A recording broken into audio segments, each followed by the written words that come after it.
झारखंड विधानसभा के शीतकालीन सत्र के चौथे दिन राज्य में मॉब लिंचिंग रोकने के लिए झारखंड भीड़ हिंसा एवं भीड़ लिंचिंग निवारण विधेयक 2021 पास हो गया है।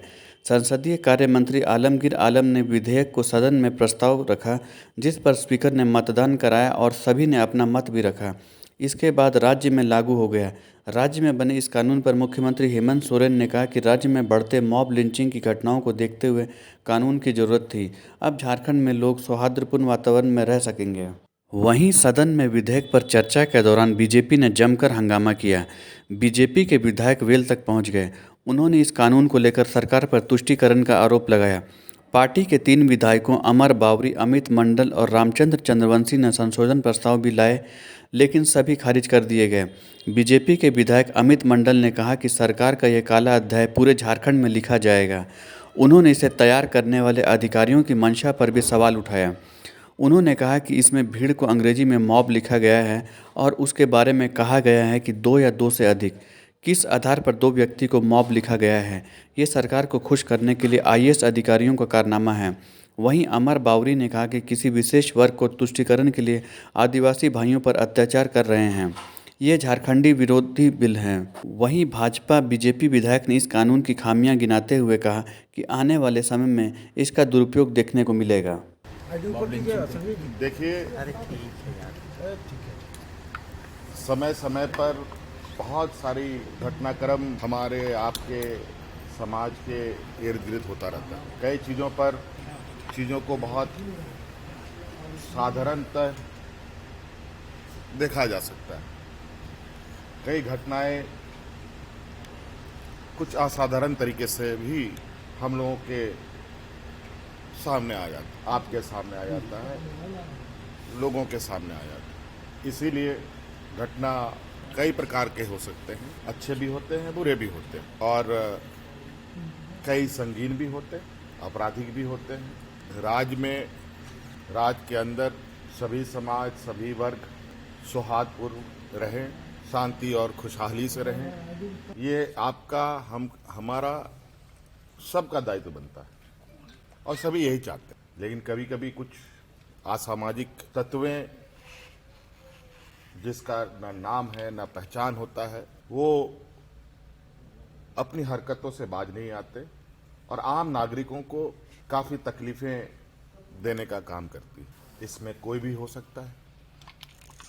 इसीलिए राज्य के अंदर शांत वातावरण, सौहार्द वातावरण, भाईचारे का वातावरण रहे, इसके लिए सरकार ने कुछ कानून बनाए। इनमें से आज एक विधेयक पारित किया गया। अभी सभी लोगों को अपने अपने कामों में, अपने अपने क्षेत्रों में निर्भीक और निडर होकर लोग अब अपना काम करें। को 2-3-4 चीज आप लोग पढ़िए। राजनीतिक संबंधता, तो हर एक व्यक्ति का राजनीतिक संबंधता है।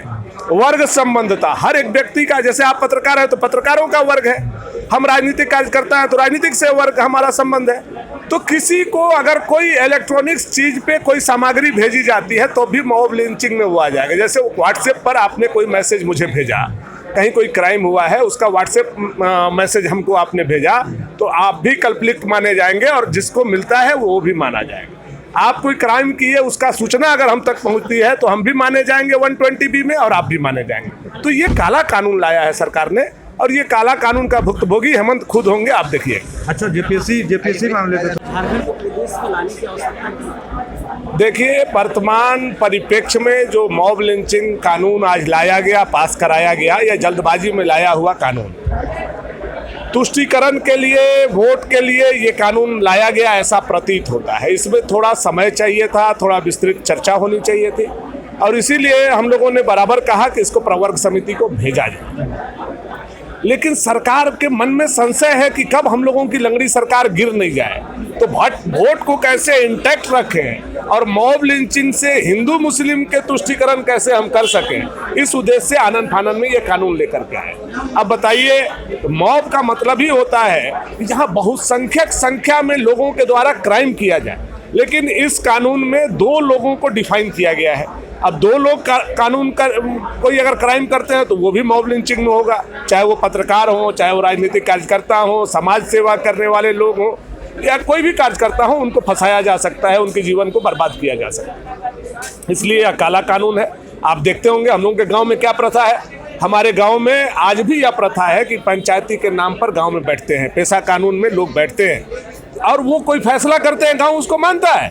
अब उसको मॉब लिंचिंग के तहत उस गांव में उन लोगों को उठा करके जेल में डाला जा सकता है। तो ये काला कानून है और ये काला कानून कल इन्हीं पर उल्टा पड़ने वाला है। मैं आपको बताना चाहता हूं, जहां पेशा कानून लागू है, जहां 6 शेड्यूल 5th शेड्यूल का कानून लागू है, जहां CNT SPT की कानून लागू है, या जहां ट्रेडिशनल व्यवस्था है, वहां निश्चित तौर पर गांव में पंचायती होता है, बैठकें होती है, सजाएं दी जाती है, लोगों को बताया जाता है, तो उन सारे लोगों को अब ये मॉब लिंचिंग कानून में जेल डाला जाएगा।